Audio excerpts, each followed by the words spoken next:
വന്യമൃഗശല്യം മൂലം കൃഷിയും ജീവനും നഷ്ടപ്പെടുന്നവർക്ക് സംരക്ഷണം നൽകാൻ സർക്കാരിന്റെ ഇടപെടൽ ഇല്ലെന്ന് ആരോപിച്ച് താന്യം മണ്ഡലം കർഷക കോൺഗ്രസ് പെരിങ്ങോട്ടുകര നാലുംകുടി സെന്ററിൽ ചൂട്ടുകത്തിച്ച് പ്രതിഷേധ സമരം നടത്തി.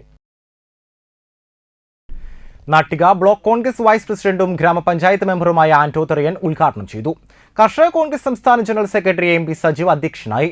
മണ്ഡലം Congress president M K Chandran, block Congress treasurer V K Pradeep, block Congress vice president V K Susheelan, K N Venugopal, Louis Thanikkal എന്നിവർ സംസാരിച്ചു. കാട്ടുമൃഗശല്യത്തെക്കുറിച്ച്, അവരുടെ ജീവൻ പൊലിയുന്ന സംവിധാനങ്ങളെ കുറിച്ചൊക്കെ തന്നെ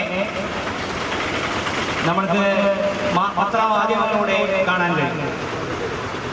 നമുക്കറിയാം, നമ്മുടെ കാർഷിക പ്രദേശങ്ങളായിട്ടുള്ള കിഴക്കിളിക്കരയും ഈ പ്രാന്ത പ്രദേശങ്ങളിലുമൊക്കെ തന്നെ കാട്ടിലുണ്ടായിരുന്ന കാട്ടുപന്നികളും മുള്ളംപന്നി തുടങ്ങിയുള്ള എല്ലാ തരം മൃഗങ്ങളും നമ്മുടെ നാട്ടിലും നമ്മുടെ കൃഷിയെ ബാധിക്കുന്ന രീതിയിൽ ഉണ്ടായിക്കൊണ്ടിരിക്കുകയാണ്. ഈ നാശനഷ്ടങ്ങൾക്ക് നേരിടാൻ ഈ സർക്കാരുകൾ പ്രതിജ്ഞാബദ്ധമായി മുന്നോട്ട് പോകാൻ സാധിക്കാത്ത രീതിയിലാണ് ഇപ്പോഴത്തെ പ്രവർത്തനം.